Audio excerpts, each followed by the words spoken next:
Hi, my name's Jamie Humphries and welcome to Guitar Interactive Magazine. And in this issue, we're going to be taking a look at more rhythm guitar ideas. In fact, we're continuing our rhythm studies and we are actually going to take a look at using the chords, or a selection of the chords, should I say. We're not going to make a tune up with 180 chords that we looked at last time, but we're going to look at a selection of the chords that we learnt last time and put them together into a blues progression. And we're also going to take a look today at understanding a little bit about basic rhythm and the basic subdivision of time. And what I mean by the subdivision of time is basically about counting.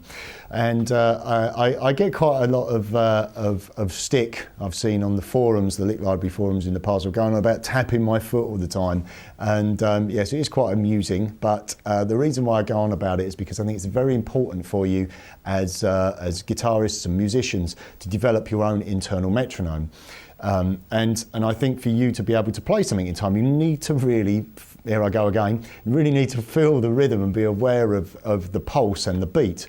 So as guitar players, we probably spend about 80 or 90% of our time playing accompanying chords. Even if you're jamming over backing tracks and learning songs, you're not going to be playing solos all the time.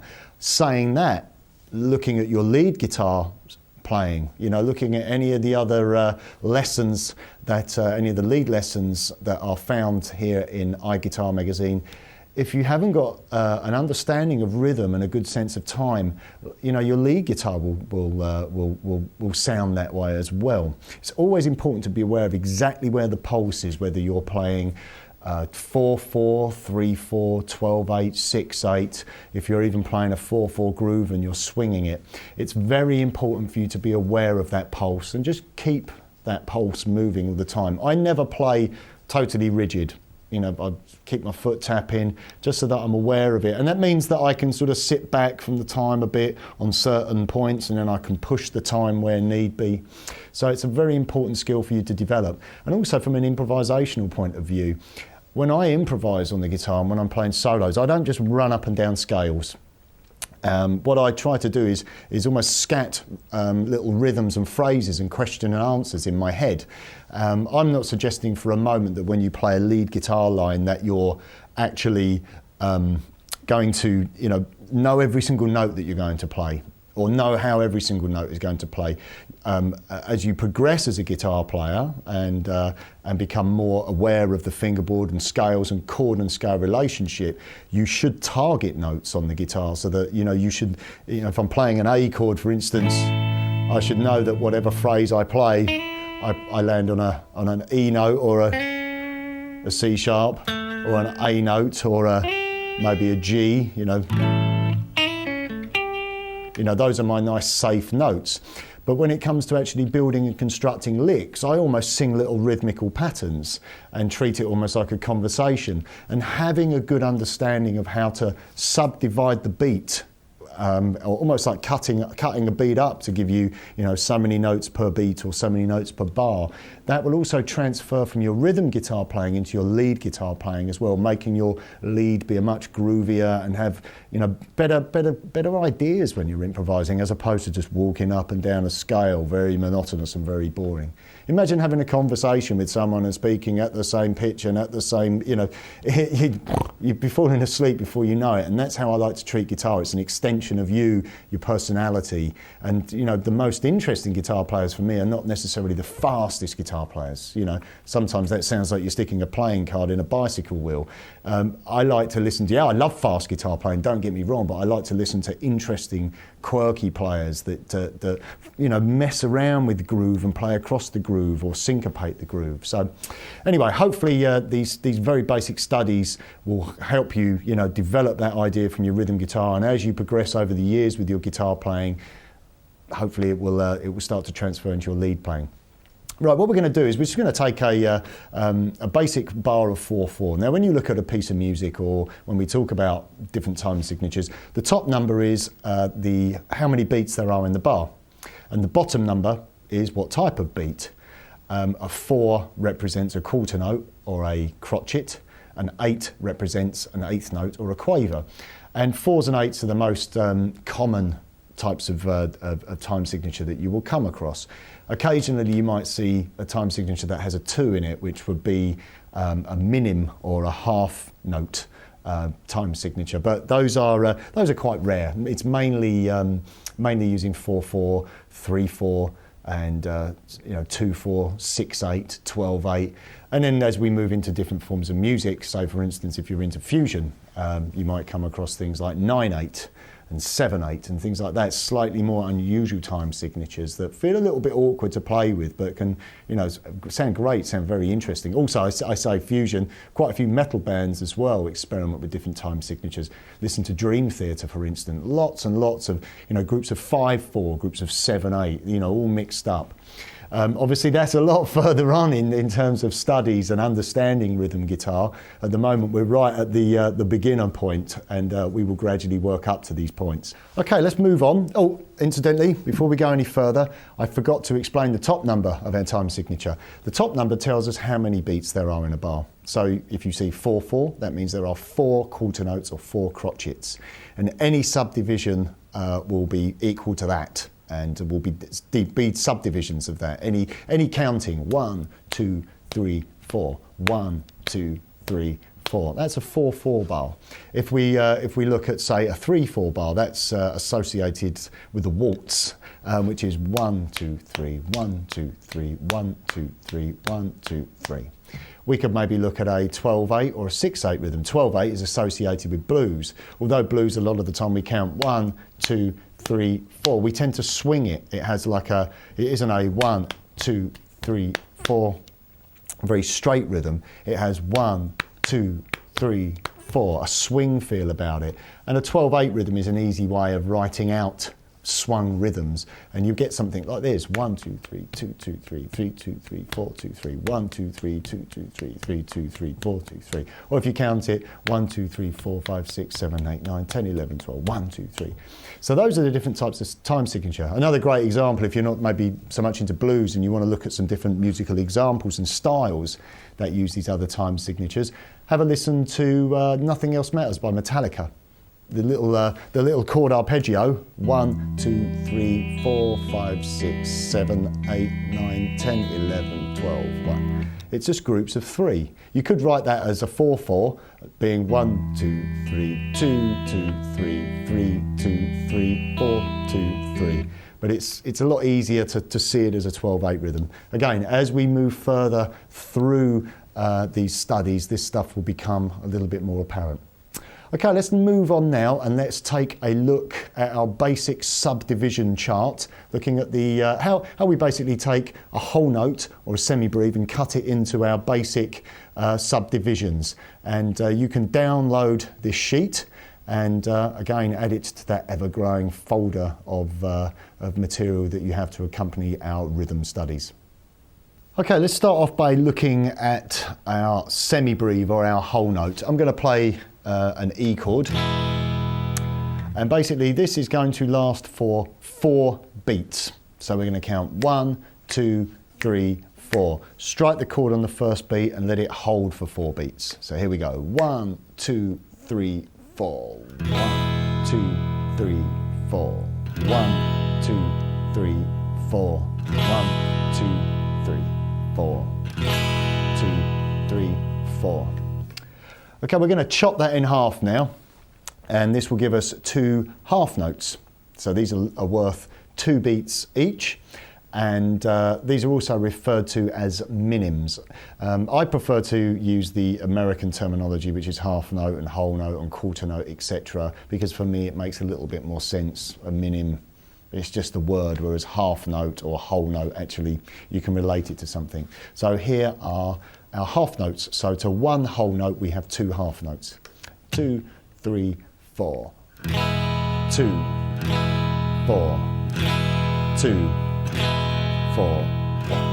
2, 3, 4. 2, 4.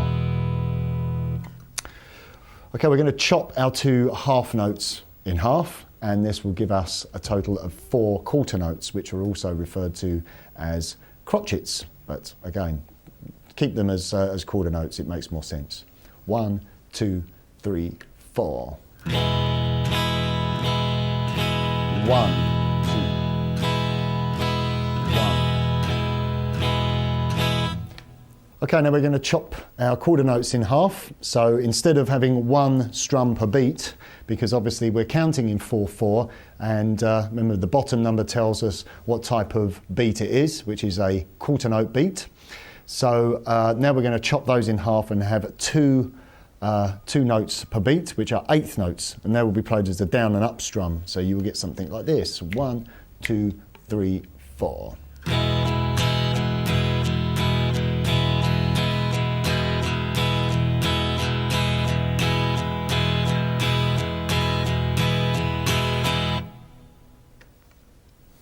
Now we're going to chop our eighth notes, or our quavers, in half. So instead of having two subdivisions per beat, we're now going to have 4. So that's 4 beats, that's 16 strums in total. So 4 strums, 4 notes, 4 subdivisions, however you want to look at it, per beat. And sounds like this: 1, 2, 3, 4.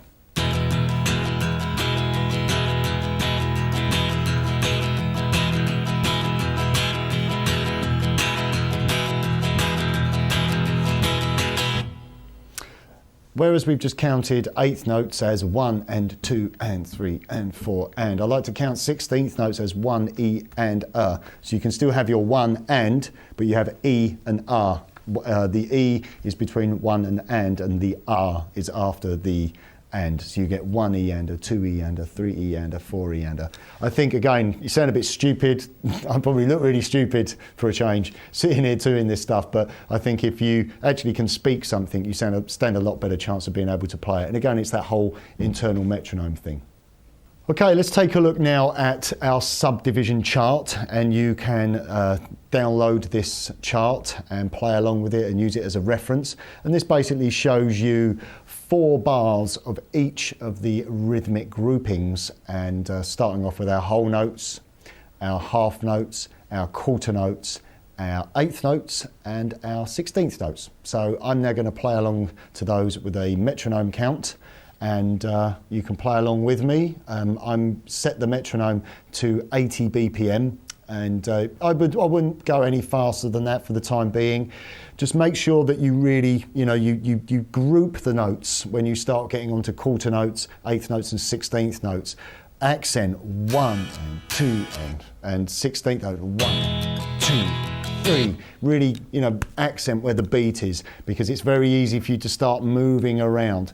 I know that some of this stuff you might think this is very, very basic, but you would be surprised. And I'm always quite surprised still when I teach people who've got loads of chops and are great lead guitar players. When it comes to holding down some real straightforward grooves, their time is all over the place. And I guarantee you, if timing is an issue to you, or you're new to playing the instrument, this will definitely help your playing and will definitely make you improve. So anyway, let's take a look now. I'm going to play through our subdivision chart, and like I said, you can download this chart and play along, read it, or just play along with me here, and we're going to do each note in order, or each note value in order, or each subdivision in order, and we're going to play 4 bars of each. Here we go. 2, 3, 4.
Okay, now let's move on. Our next example is basically going to be looking at a different type of groove.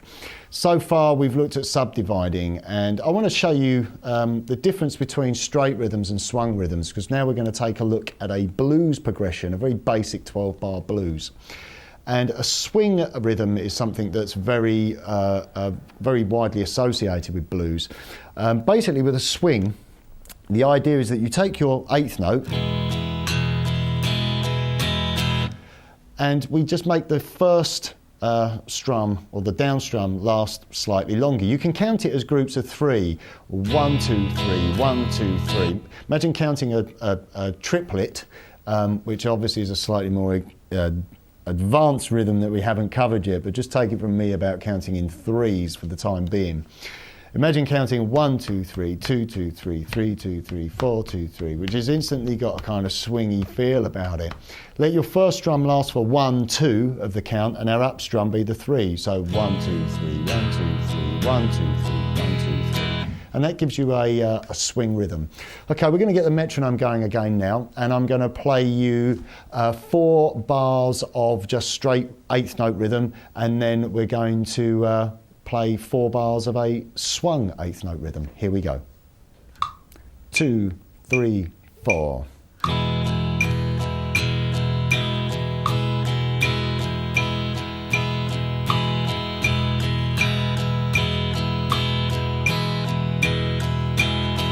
Okay, now we're going to swing it.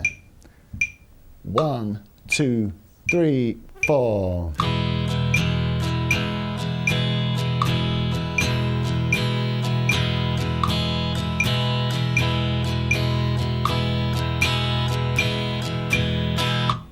Okay, you can hear the difference there between the two different grooves. One very straight, the second one swung, slightly lazy feeling.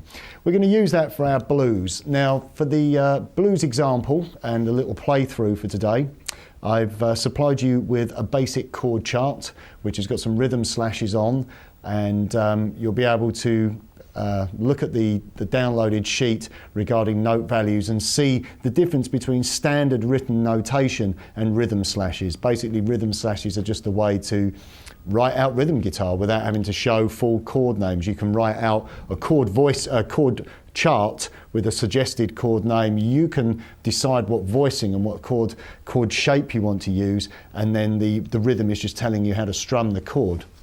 And the 12-bar blues that I've chosen basically is a little bit different to a normal 12-bar blues. I've basically given you like an A and a B section, and the form of the track is A, B, A. And again, this is something else that you should be aware of. It's really easy to sort of translate music into form, and also it's a great way of communicating with other musicians. If you look at certain charts, quite often you will see on the top of a chart an A in a box, a B in a box, a C. These letters of the alphabet are used to decipher and to show the layout of the piece of music. An introduction might be the A, the verse is a B, the pre-chorus is a C, then the chorus is a D, then it goes back to an A for another intro, etc. And it just helps you to see the basic layout. So I've given you 2 sections. I've given you an A section, which is the first part of the progression, and a B section, which is the second part of the progression. And the layout and the form of the track is going to be A, B, A. So twice round the first part of the progression, then round the second part of the progression, and then back to the first progression to finish. Now, in terms of chords for this, we are using the chords of A, then we're going to go to a D, so 1 bar of A, so it's a quick change blues, 1, then a D, then an A, add a 7th, a dominant 7th. This was one of the chords that we learnt last time. Then we're going to use a D 7th.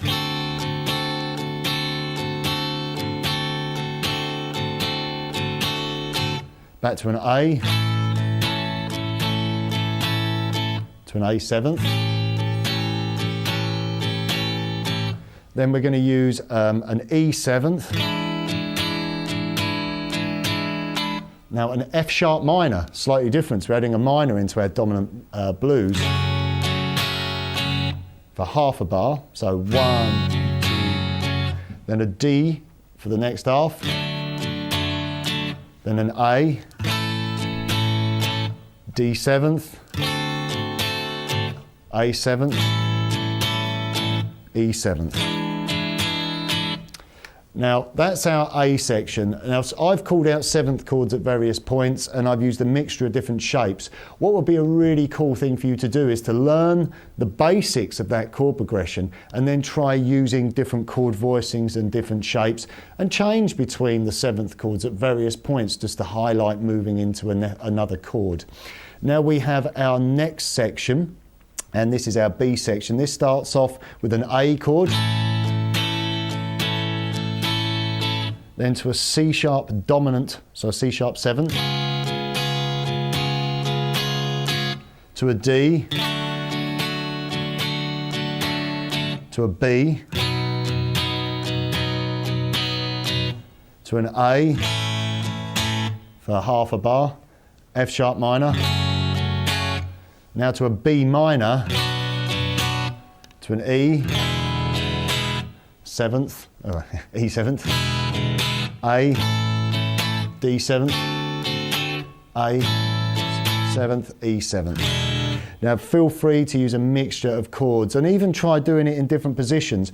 Group everything maybe in the open position or as near to the open position as you can. Obviously when you're playing things like C sharp, you're going to have to start, moving into playing, you play C sharp major, not minor, there as a D shape. You had to play a B minor, so play it at the 2nd fret. And then try doing the next position, maybe the A chord as a G to the D, and then your E or E 7th as a D shape. So you could do it positionally and use this blues as it's got quite a lot of different types of chords. It's got major chords, it's got dominant chords, and it's got minor chords in it. Okay, I'm going to wrap the lesson up now. And next time I see you, we're going to start looking at some slightly different variations on rhythm and chords. I want to point out that the rhythm that I'm playing for our demonstration isn't strictly just eighth notes. I might play quarter notes and eighths, so 1,